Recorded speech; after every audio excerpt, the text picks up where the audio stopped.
lugar donde hay felicidad, un lugar de adoración, donde Dios nos da libertad, alegría, gozo y bendición. A la iglesia, en familia, vamos todos a cantarle, tributarle, alabanza, honra, gloria y honor a Jesús. Tu iglesia. Mas a todos los que le recibieron, a los que creen en su nombre, les dio potestad de ser hechos, ¿qué? Hijos de Dios. Volvámoslo a leer. Mas a todos los que le recibieron, a los que creen en su nombre, les dio potestad de ser hechos hijos de Dios. Es interesante que cuando nosotros leemos la Biblia, una escritura como estas, la Biblia entra a definir lo que nosotros somos. Por lo tanto, entra a definir nuestra identidad. Dice la palabra que somos hijos de Dios y como hijos herederos de bendición, coherederos con Cristo. Estamos llamados a ser lo que la Biblia dice que somos y alcanzar lo que la Biblia dice que podemos alcanzar. El problema hoy en día es que cuando una persona no sabe lo que es, no conoce su identidad, alguien más entra a definir su identidad en la vida. Alguien más entra a definir lo que esa persona es. Y vemos cómo Satanás puede tomar a una persona que es valiosa y comienza aún desde la niñez a deteriorar su autoestima, su valor, su dignidad, su libertad. Recuerdo en alguna ocasión estarle ministrando a una persona y esa persona me decía llorando: pastor, yo no valgo nada, mi vida no vale nada, yo no sirvo para nada. Y yo me pongo a pensar quién y cuándo se inculcó eso en la vida de esta persona. Tristemente hay mucha gente que carece de identidad, hay mucha gente que carece de un valor propio, pero cuando nosotros nos acercamos a Jesucristo, descubrimos en la Biblia lo que verdaderamente nosotros somos. Nuestra verdadera identidad la encontramos en la palabra de Dios y cada uno de nosotros estamos llamados a descubrir nuestra identidad en Cristo Jesús. ¿Y por qué es importante tener una identidad clara? Porque nuestra identidad define nuestros pensamientos, nuestra identidad define lo que nosotros hacemos y por lo tanto lo que nosotros obtenemos. Allí es cuando el diablo quiere de muchas formas deteriorar nuestro valor, nuestros pensamientos. Cuando una persona a causa de diferentes circunstancias cree que no sirve para nada, que no lo va a lograr, cuando una persona está cautiva, está oprimida, cuando una persona está gobernada por el temor, cuando una persona está llena de culpa, de resentimiento, de odio, de amargura, Satanás logra tenerla inhabilitada para que no pueda lanzarse a lo que Dios tiene para ella. Así es que una persona para lograr cosas primero tiene que creer que las puede lograr. Una persona para alcanzar prosperidad primero tiene que creerse próspero. Para llegar a servirle al Señor primero tiene que tener una dignidad correcta, porque allí es cuando el diablo, hermano, no tiene lugar en nosotros y nosotros podemos alcanzar grandes cosas para Dios. ¿Qué tan importante es eso? Porque la identidad determina lo que tú eres, lo que tú hablas y lo que tú haces. Y allí es cuando no tenemos problemas con nuestra identidad, no estamos buscando imitar a alguien, no estamos buscando impresionar a alguien, no estamos buscando poder llenar las expectativas de alguien, porque mi identidad no depende de ese alguien, sino de Dios. En el año 1915, en el tiempo en que vivía Charlie Chaplin, se hizo un concurso para escoger al mejor imitador de Charlie Chaplin en ese tiempo. Lo hicieron en San Francisco, California. Hicieron una gran convocatoria donde estaban dando un premio de mucho dinero a la persona que mejor imitara a Charlie Chaplin.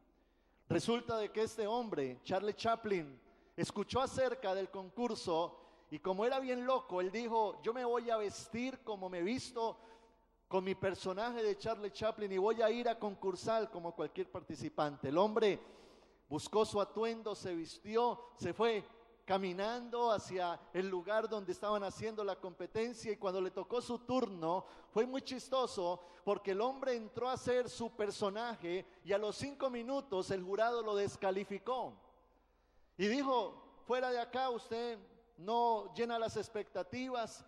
Y al final del concurso ganó otra persona el concurso de imitador de Charlie Chaplin. Pero lo cierto fue que Charlie Chaplin, al salir de esa convocatoria, el hombre no salió deprimido, ni triste, ni aburrido, sino que salió riéndose, contento, porque lo que había ocurrido allá no determinaba lo que él era o lo que no era, porque él era el original. Y cuando tú tienes claro lo que tú quieres, lo que tú eres, lo que tú representas para Dios, nada ni nadie puede entrar a replantear el concepto que tú tienes de ti mismo. Allí es cuando nosotros entendemos la necesidad de tener una identidad clara como seres humanos. Porque hay mucha gente que anda queriendo buscar alimentar su autoestima con el concepto de los demás. ¿Qué piensa la gente? Venga, impresiono a alguien para que ese alguien me felicite, porque si me felicita entonces yo me voy a afirmar como persona que yo soy. Pero la realidad es que nuestra identidad no nace en el concepto del hombre, nuestra identidad nace en la palabra de Dios. Lo que Dios ha dicho que usted y yo somos, eso somos en el nombre de Jesús. Hace tiempos alguien escribió un libro que lo tituló Si usted nació original, no muera siendo una copia. Cada uno de nosotros estamos llamados a descubrir nuestra propia identidad. Al igual que cuando nacimos, obtuvimos una huella dactilar, no solamente en las manos, sino en los pies. Hermano, de esa misma manera usted y yo somos únicos. Tenemos un llamado único, no tenemos que parecernos a alguien, no tenemos que buscar llenar las expectativas de alguien. Tenemos que descubrir nuestro verdadero yo en Cristo y luchar por alcanzar aquello que Dios a mí me mandó a llamar. Yo soy pastor, pero si yo ando mirando otras iglesias, otros ministerios, queriendo ser como otro, superar a otro, voy a vivir infeliz. A mí me gusta visitar, tengo muchos amigos pastores, me gusta aprender, me gusta ver lo que otros hacen, pero no para copiar porque quiera obtener la identidad que otra persona tiene, sino porque tengo un deseo de ser mejor. Pero es tan mal cuando nosotros estamos mirando a alguien para imitarlo, y tristemente vivimos en una sociedad donde los niños, adolescentes, jóvenes carecen de identidad, y por eso es que vemos después jóvenes siguiendo una moda, un personaje, un corte de cabello, una ropa, un comportamiento, porque hay una generación de personas que carecen de identidad, y ahí es cuando el enemigo viene y ataca y daña. Hoy en día en los colegios se está escuchando mucho el término bullying o matoneo, y es donde se burlan de los niños, los compañeritos, este cabezón, este gordiflón, este narizón, este dientón, no servís para nada. Y ese niño carece de tanta identidad que esas palabras entran a deteriorar su valor, y ahora ese niño crece con esa ausencia de valor, con esa autoestima deteriorada, y ahora se convierte en un adulto que es temeroso, en un adulto que quiere impresionar, en un adulto que quiere aceptación porque carece de valor. Pero la realidad es que cuando usted y yo llegamos a Jesucristo, Jesucristo nos llena con su presencia y nos da una nueva identidad, porque en Cristo somos una nueva criatura, dice la palabra de Dios. Usted y yo en Cristo estamos completos. Hay gente que cree que no, yo voy a estar feliz cuando me case. Yo voy a estar feliz cuando obtenga ese dinero. Yo voy a estar feliz cuando esta persona me haga feliz, cuando mi marido o mi mujer cambie, o cuando las circunstancias cambien. El apóstol Pablo dijo, yo estoy completo en Cristo. Usted en Cristo ya lo tiene todo. Usted en Cristo puede tener un valor propio, correcto. restaurar lo que el enemigo quiso deteriorar, recuperar su valor, tener la autoestima correcta y entender que nuestra identidad no es negociable, porque ya Cristo nos perdonó y eso me lleva a superar la culpa, el recuerdo del pasado, aquella acusación. Cristo me santificó, me dignificó, me hizo su hijo y ahora somos hijos de Dios para su gloria. Cuando estudiamos la historia de Jesús, vemos cómo alrededor de la vida de Jesús mucha gente quiso replantear su identidad. Mateo capítulo 4, versículo 1, habla la Biblia acerca del inicio del ministerio de Jesús, cuando Jesús dice que fue a un desierto, ayunó por 40 días, iniciando su ministerio. Leámoslo, Mateo 4:1, dice la palabra: entonces Jesús fue llevado por el Espíritu al desierto para ser tentado por el diablo. Y después de haber ayunado 40 días y 40 noches, tuvo hambre. Y vino a él el tentador, Satanás, y le dijo: si eres hijo de Dios, di que estas piedras se conviertan en pan. En una versión antigua dice la palabra que Satanás le habló con una sátira. Si tú realmente te crees ser lo que dices ser, le está diciendo a Jesús. Si usted realmente cree que es el Hijo de Dios, demuéstrelo, haz algo. Le dice: toma esas piedras y se conviertan en pan. Jesús frente al diablo. Atrevido el diablo, ¿no? Hablarle así a Dios. Versículo 4 dice cómo le respondió Jesús. Él respondió y dijo: escrito está. Yo no tengo por qué demostrarte a ti nada, Satanás. Lo que yo soy, escrito está. Lo que yo soy no lo determina tu aceptación, que te demuestre algo. Lo que yo soy lo determina las Escrituras. Y le dice: no solo de pan vivirá el hombre, sino de toda palabra que sale de la boca de Dios. Entonces el diablo le llevó a la santa ciudad y le puso sobre el pináculo del templo y le dijo: si eres hijo de Dios, échate abajo, porque escrito está: sus ángeles mandará cerca de ti, en sus manos te sostendrán para que no tropieces en tu pie en piedra. Atrevido, el diablo ofreciéndole los reinos a aquel creador del universo. El diablo ofreciéndole poder al omnipotente. Absurdo. Pero lo que quería el diablo era ponerlo a pensar y a vacilar en su identidad. Pero Jesucristo sabía quién era. Y hermano, usted y yo tenemos que saber quiénes somos en la tierra. El diablo va a querer mandar dardos para desviar tu atención, para decirte que tú no puedes salir adelante, para decirte que tu hogar se va a destruir, para decirte que tú eres un fracasado, que tú no vas a salir adelante, que tú no tienes la dignidad para ser un gran siervo de Dios, que tú no tienes derecho por tus errores.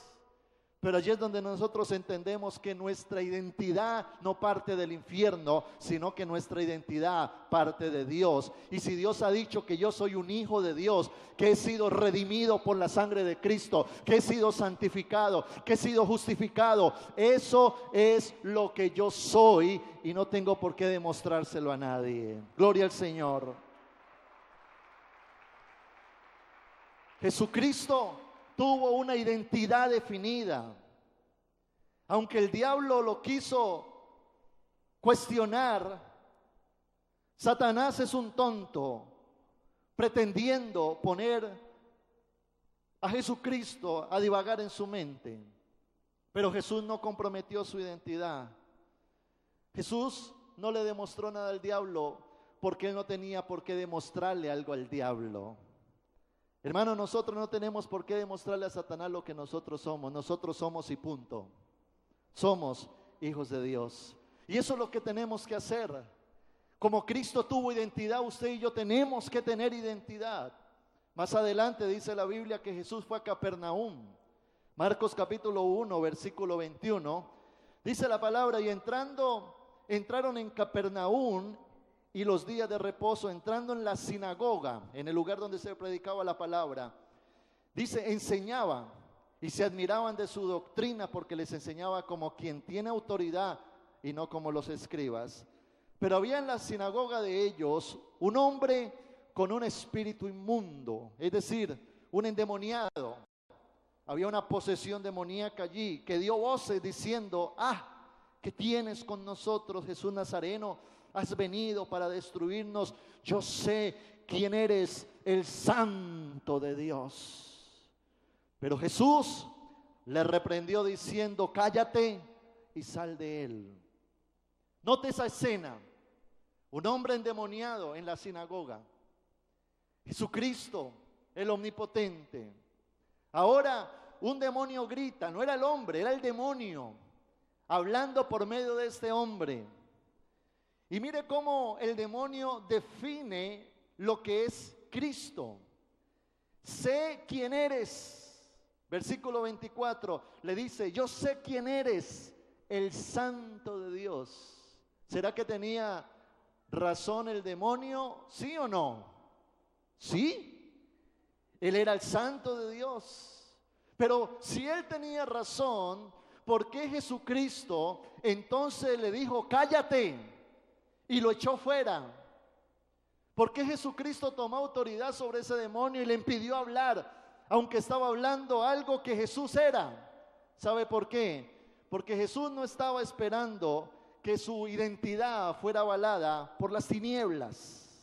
No era el demonio quien tenía que decir quién era él. No era el demonio el que tenía que hablar acerca de lo que representaba Jesús en esta tierra. Sino que Jesús dijo, tú no necesitas decirme yo quién soy, yo sé lo que soy y ahora no me enredes, te ato, te reprendo y te echo fuera. Escuche esto, Satanás no tiene por qué avalar lo que nosotros somos. Él es un enemigo, él es un adversario, él es astuto, él quiere engañar. Y note cómo el diablo aún puede usar a personas para llegar a tu oído con palabras que te levanten el ego. Hay muchas veces donde hay gente que se le arrima al predicador o al que canta o al que le sirve al Señor. ¡Wow! Tremenda palabra de Dios. Tremendo mensaje, tremenda la manera en cómo Dios te está usando. Mire cómo Dios a usted lo está prosperando. Oiga, usted cada vez lo veo más elegante. Usted yo no sé qué está haciendo, pero mire cómo Dios lo está levantando. Y allí es cuando tenemos que tener mucho cuidado, porque las adulaciones no tienen que alimentar nuestra autoestima. Lo que dice Romanos capítulo 12, nadie tenga un mayor concepto de sí que el que debe de tener. Así como es de mala una baja autoestima, es de mala una alta autoestima incorrecta. Nosotros necesitamos tener la autoestima correcta, no que viene del infierno, sino que viene de Dios. Por lo tanto, Jesucristo no esperaba que su identidad fuera avalada por el infierno. Por eso cayó al demonio y lo echó fuera. Allí es cuando las adulaciones, la gloria que el diablo quiere traer sobre nosotros, tenemos que llevarla a la cruz de Cristo y decir, todo lo que soy es por su misericordia, por su fidelidad. Y que entre más Dios nos use, más humildes seamos para reconocer que Dios es el que obra en nosotros.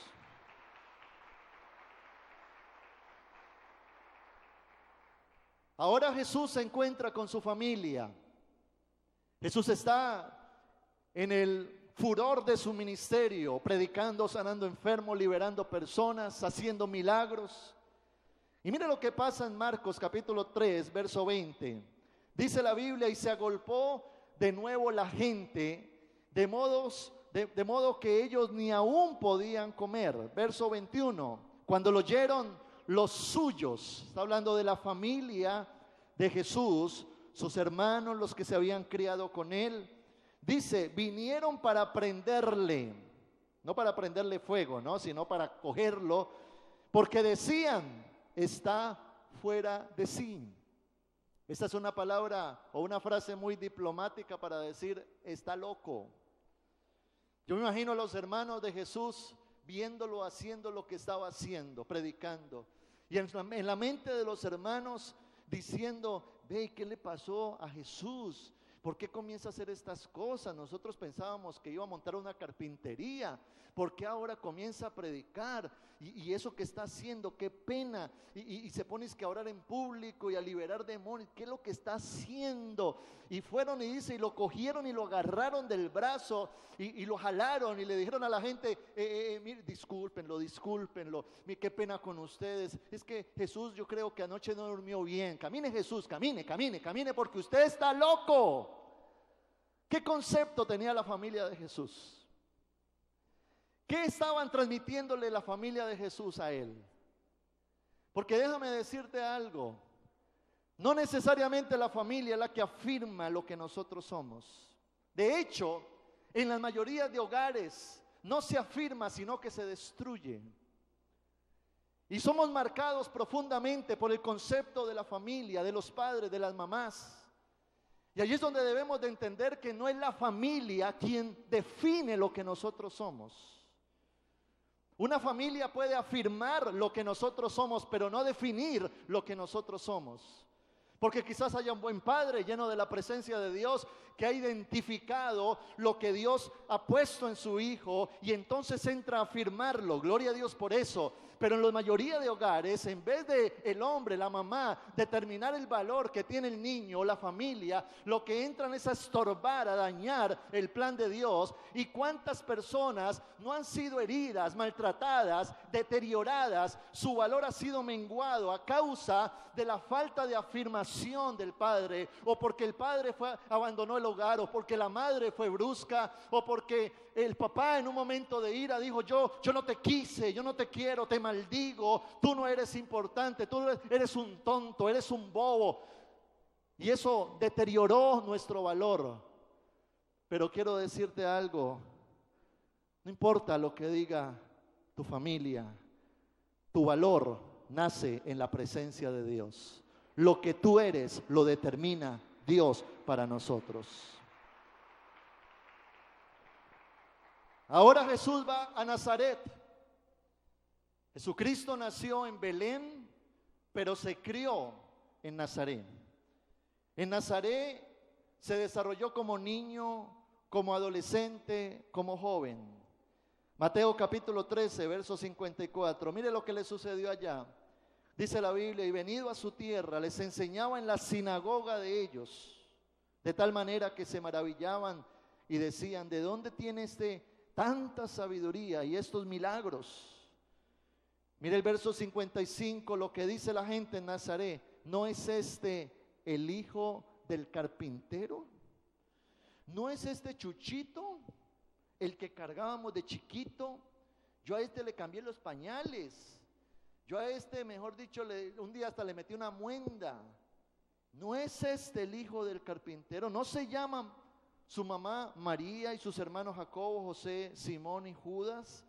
¿No están todas sus hermanas con nosotros? ¿De dónde pues? Mire, ¿de dónde pues? ¿De dónde pues este hombre está haciendo estas cosas? Y se escandalizaban de él. Pero Jesús les dijo, no hay profeta sin honra, sino en su propia tierra y en su casa. Y no hizo allí muchos milagros a causa de la incredulidad de ellos. Jesús no se estaba presentando ante ellos como el hijo del carpintero, sino como un profeta. Y ellos, al no reconocerlo como profeta, no fueron benefactores del profeta. No recibieron milagros porque no creyeron en aquel que hacía los milagros. La familiaridad produjo incredulidad. Y ellos lo menospreciaron como profeta porque lo reconocieron como vecino, como la persona cercana. Y eso pasa muchas veces en nuestra vida, que la gente más cercana, hermano, no cree en nosotros.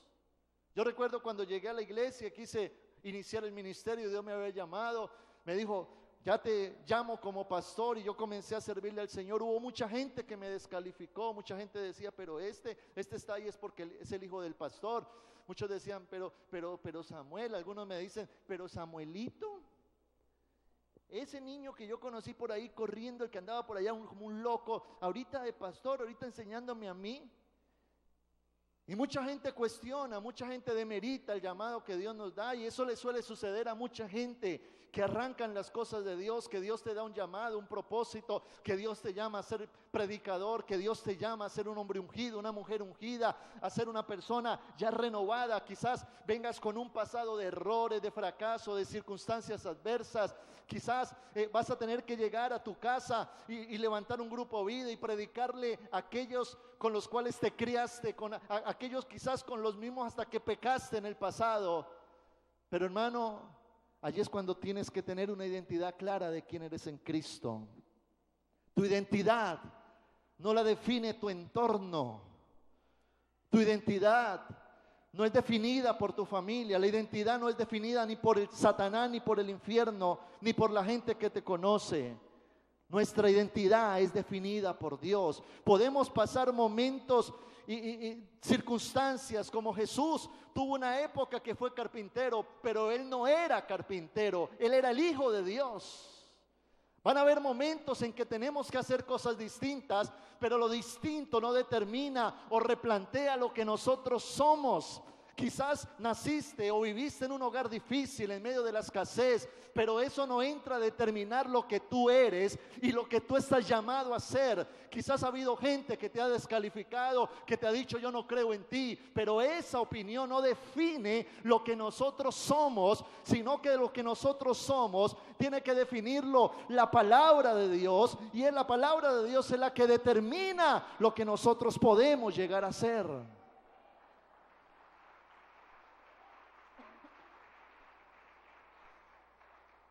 En Marcos capítulo 3, verso 22, ahora Jesús se encuentra en otro escenario con los escribas.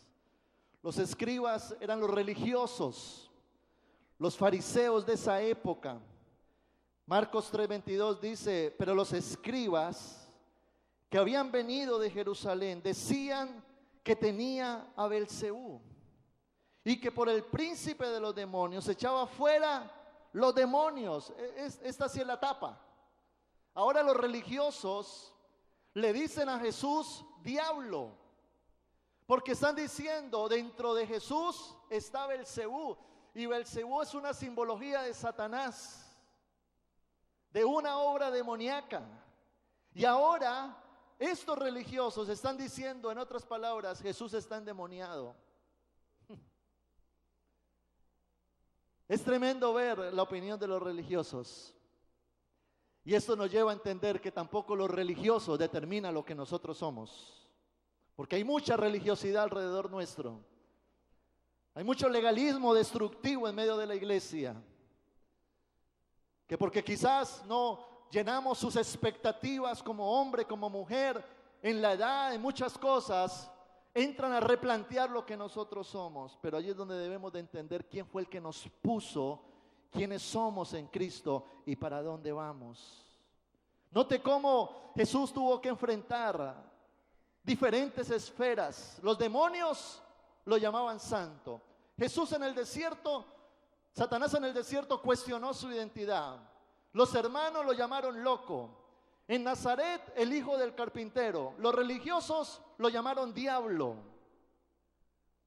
¿Qué tal que Jesús no hubiese tenido una identidad clara? ¿Qué tal que Jesús no hubiese sabido con claridad quién era en Cristo? Pero le quiero decir algo, Jesús sí sabía quién era. Jesús tenía una identidad clara. Mateo capítulo 16, versículo 13, dice la Biblia, viniendo Jesús a la región de Cesarea de Filipo, preguntó a sus discípulos diciendo, ¿quién dicen los hombres que es el Hijo del Hombre? Jesús pregunta y abre el panorama para que la gente opine, y llama a sus discípulos y le dicen, oiga, hay tantas opiniones de mí. Imagínense lo que dice el demonio, lo que dijo mi familia, lo que dijeron en Nazaret, lo que dijeron los religiosos. A ver, ¿qué dice la gente que yo soy? Hermano, nosotros no podemos definir quiénes somos por la opinión de los demás, por los conceptos de los demás. Porque un jefe te trató mal, porque un compañero de clase te menospreció, porque una persona te puso por bajo. Nuestro criterio no puede depender del concepto, de las circunstancias o del mismo Satanás. Verso 14, ellos dijeron, Unos dicen que eres Juan el Bautista, otros Elías, otros Jeremías o alguno de los profetas. Imagínense los conceptos que tenían de Jesús. Verso 15, Él les dijo: ¿y vosotros quién decís que soy yo? ¿Qué dicen ustedes?, le pregunta Jesús a ellos. Respondiendo, Simón Pedro dijo: tú eres el Cristo, el Hijo del Dios viviente. Tú eres el Cristo, el Hijo del Dios viviente. Tú eres el Cristo, el Hijo del Dios viviente. Entonces le respondió Jesús: bienaventurado eres, Simón, hijo de Jonás, porque no te lo reveló carne ni sangre, sino mi Padre que está en los cielos.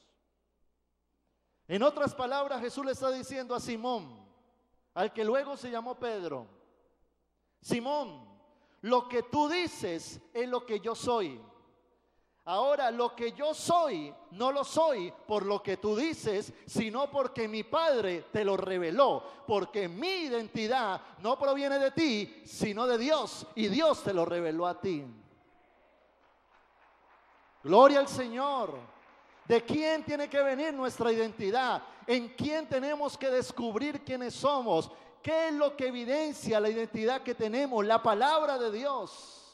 En la medida en que usted es profundo en la palabra, en la medida en que usted aprende de Dios, en la medida en que usted escudriña el Evangelio, en la medida en que usted se mete con la palabra de Dios, se transmite una identidad donde tú descubres lo que eres en Cristo, y lo que tú descubres determina lo que tú eres, lo que tú haces y lo que tú obtienes. La Biblia nos transfiere una identidad correcta de quiénes somos. Ahora en el versículo 18, Mateo 16, 18, Jesús le habla a este Simón y le dijo: y yo también te digo que tú eres Pedro, y sobre esta roca edificaré mi iglesia, y las puertas del Hades no prevalecerán contra ella. A ti te daré las llaves del reino de los cielos, y todo lo que atares en la tierra será atado en los cielos, y todo lo que desatares en la tierra será desatado en los cielos. Ahora noten lo que Jesús hace con Simón. En el versículo anterior lo llama Simón, hijo de Jonás. Jonás era el padre de Pedro, de Simón. No se sabe quién es Jonás, no es el que se lo tragó el pez, no es ese. Un hombre cualquiera, común y corriente. De hecho, Pedro era un campesino, era del vulgo, era una persona inculta. Él no tenía carrera profesional, él no era de una familia adinerada. Entonces, cuando Jesús lo llama Simón, hijo de Jonás, lo está llamando conforme a su naturaleza humana y a su descendencia. Él no eres más que un pescador. De hecho, la palabra Simón significa caña endeble. Pedro, Simón antes, era una persona débil, una persona movediza, inconstante, inestable. Eso era Simón. Pero note lo que hace Jesús con él. Le transforma su identidad y le dice: ya no eres Simón, ahora te llamarás Pedro. ¿Quién estaba determinando la identidad de este hombre en este momento? Jesucristo, el mismo Dios. Y le dice: ya no te vas a llamar caña endeble, sino que te vas a llamar Pedro. Y la palabra Pedro significa roca. Es una roca que es sólida, que está fundamentada, que es estable, que es fuerte. Porque a este Pedro Dios lo levantó para ser un gran apóstol y le dijo: a ti te doy autoridad y te entrego las llaves del reino de los cielos. Todo lo que ates en la tierra, yo lo voy a desatar en los cielos. Todo lo que desate, lo voy a desatar. Dios le estaba dando autoridad. Esa autoridad que generó en él una confianza para luego en el libro de Hechos pararse, predicar la palabra y convertirse en el gran apóstol Pedro. Más adelante se ve cómo la gente mira a Pedro y le dice: oiga, pero este no es el iletrado ese que estaba con Jesús. Pero Pedro ya no se movía por el concepto de los demás, porque Pedro sabía quién era en Jesucristo. Hasta que tú no sepas quién eres en Cristo, no vas a ser victorioso, no vas a ser conquistador. Satanás va a usar medios, circunstancias para deteriorar tu valor, tu autoestima, tu dignidad. Porque cuando Satanás logra eso, lo que logra es alejarnos de Dios, hacernos indignos de Dios. Cuando la Biblia dice que hemos sido redimidos por la sangre de Jesucristo. Es cierto que nosotros fuimos apartados de Dios, éramos pecadores, éramos débiles, teníamos cantidad de situaciones adversas, el dominio de Satanás estaba sobre nosotros, pero ahora somos una nueva criatura y ya no vivo yo, dice la palabra, sino que Cristo vive en mí. Y yo puedo acercarme con confianza al trono de Dios porque soy un hijo de Dios. Yo puedo reclamar las promesas de Dios porque soy un hijo de Dios. Yo tengo derecho a ser próspero porque soy un hijo de Dios. Yo tengo derecho a salir adelante porque soy un hijo de Dios. Todo lo puedo en Cristo que me fortalece, porque yo sé quién soy en Jesucristo. Note esto.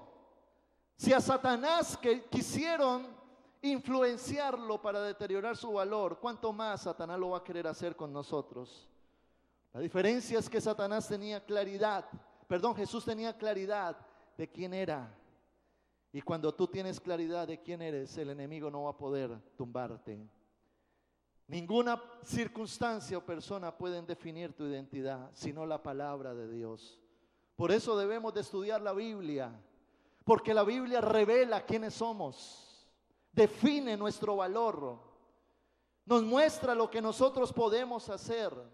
La Biblia dice que somos hijos de Dios, que somos santos, que somos más que vencedores, que estamos llamados a una eternidad, que somos cabeza y no cola, que somos embajadores, que somos reyes y sacerdotes, que somos una nación santa, que somos su especial tesoro, que somos libres, que estamos limpios, que somos victoriosos, que estamos sanos, que somos prósperos, que somos personas redimidas por la sangre de Jesucristo.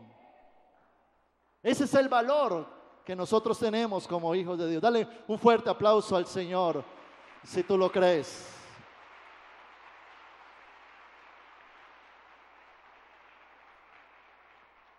Y quiero ir cerrando con esto. En 1 de Samuel, capítulo 16, dice la palabra de Dios que el profeta Samuel va donde está la casa de Isaí porque necesita ungir a uno de sus hijos como rey de Israel. Si me pueden acompañar en el piano, por favor. Y dice la Biblia que cuando el profeta llega a la casa de Isaí, Isaí manda a llamar a sus hijos. Y usted conoce la historia. Puso a 7 hijos frente al profeta. Y entonces el profeta mira a cada uno de los hijos y dice: este tiene pinta pero no es, este no es, este parece pero tampoco. Y comienza a mirar las 7 personas y ninguno de los 7 era. Entonces el profeta preocupado dice: ¿qué pasó, Dios? No me revelaste bien las cosas como eran, aquí no existe esa persona. Y Dios le revela y le dice: no, falta uno a quien su padre quizás menospreció. Porque pregúntese usted, ¿por qué David no fue convocado en ese momento a la casa? ¿Por qué David no fue llamado por su papá? Eso emitió un desprecio hacia David. Quizás su papá lo tuvo en poco. Diría: imposible que sea, es muy pequeño, es el menor. No le veo muchas fuerzas ni capacidades para eso, así es que no es. Pero el profeta Samuel dijo: en esta casa no se come hasta que llegue David. Dios ve lo que el hombre no ve en ti. Y por eso Dios le dijo al profeta: no te fijes en su apariencia, porque mientras la gente ve su exterior, yo miro su corazón. Muchos en algún momento quizás hemos sido menospreciados, subestimados por la apariencia, por la falta de cultura, por la sociedad, por el dinero. Pero Dios no mira lo que mira el hombre, Dios mira el corazón. Y Dios llamó a David. Y cuando David entró en esa casa, dice la palabra que entra el profeta Samuel y le dice: este es.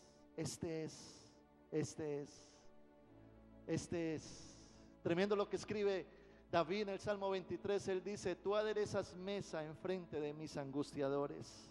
Aquellos que no lo valoraron, aquellos que lo menospreciaron, ahora Dios lo exaltaba en medio de ellos.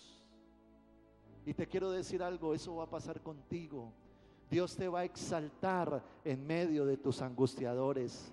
Aquella gente que te ha descalificado verá la obra de Jehová en ti y se asombrará, porque la grandeza proviene de Dios, no del hombre. Dice la Biblia que luego David va a enfrentarse a Goliat. Y mire la escena. Ya David era rey, ya había sido ungido como rey. El Espíritu Santo había recaído sobre David cuando el profeta lo ungió. Ahora él sale, siguiente capítulo 17, dice que llega donde sus hermanos, y sus hermanos ¿qué le dicen? ¿Qué haces aquí? Váyase para la casa, no moleste. Hey, ¿qué hace aquí? Yo sé a lo que usted ha venido. Váyase. Usted no tiene lugar aquí, esto es para guerreros. Lo descalificaron. Luego Saúl le quiere poner otra armadura para que tú funciones. Hay gente que nos ha querido poner armaduras que no son las nuestras. Y como decía un filósofo, usted no puede medir a un pez por cómo trepa un árbol, porque muchas veces nos han querido medir por aquellas cosas para las cuales no nacimos. Pero tire un pez al océano a ver si no se zambulle y cumple el propósito por el que fue creado. Luego se le para Goliat a David y lo amedranta y le dice: ¿quién eres tú? ¿Eso es una burla? ¿Por qué me mandan a ese niño? Mándenme a un guerrero. Mira el menosprecio. Hermanos, si David hubiese prestado su oído al concepto de su papá, de sus hermanos, del rey, de Goliat, ¿qué hubiese pasado con su llamado? Más adelante se le dice a David por tumbar a Goliat: tú tienes derecho a ser el esposo de la hija del rey, porque tumbaste a Goliat. ¿Y sabe cuáles fueron las palabras de David en ese momento? Yo no soy merecedor de ser de la familia real. Es decir, que aunque él había sido llamado por Dios, aunque había sido ungido por el Espíritu Santo, ya había tumbado a Goliat, aún luchaba con su autoestima, con su valor propio. Pero yo te quiero decir algo: hasta que tú no creas lo que eres, no vas a lograr lo que estás llamado a lograr. David tenía que creer que era rey sin serlo. David tenía que creer su posición sin serlo. Aquí el privilegiado no era él por entrar a la casa del rey. Aquí el privilegiado era Saúl por permitir al próximo rey entrar a su casa. Pero David la tuvo clara, y David recuperó su valor y su autoestima, entró a la casa del rey y luego llega a ser el rey de Israel. El libro de Salmos, capítulo 139, versículo 13. David expresa la autoestima que él tenía de sí mismo. Él dice: porque tú formaste mis entrañas, tú me hiciste en el vientre de mi madre. Verso 14. Te alabaré porque formidables, porque maravillosas son tus obras. Estoy maravillado y mi alma lo sabe muy bien. ¿Qué estaba diciendo David? David, después del menosprecio, después de todo lo que le pasó, él llegó a madurar en el concepto de Dios para su vida, y se mira a un espejo y dice: Señor, tú me creaste. Y él se mira al espejo y dice: formidables son tus obras. Uy, papito hermoso, bello. Y esto nos lleva a entender algo, y es que nuestra identidad la define Dios. Y nosotros tenemos que estar contentos con quienes somos en Dios. Con quienes somos en Dios. Tú eres diferente al que está a tu lado. Mira al que está a tu lado y verás que es bien diferente. Bien diferente. Porque tú eres único. Tú eres única. Tú eres importante para Dios. Dios te tiene para cosas grandes. Dios no te salvó de la muerte, de la destrucción, para que vivieras una vida en derrota. No, Dios te sacó de las manos del infierno, te lavó con su sangre preciosa para hacerte más que vencedor en aquel que te llamó.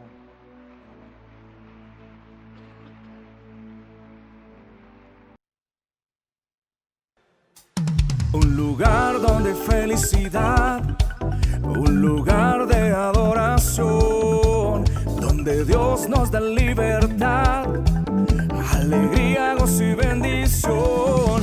A la iglesia, en familia, vamos todos a cantarle, tributarle, alabanza, honra, gloria y honor a Jesús. Tu iglesia.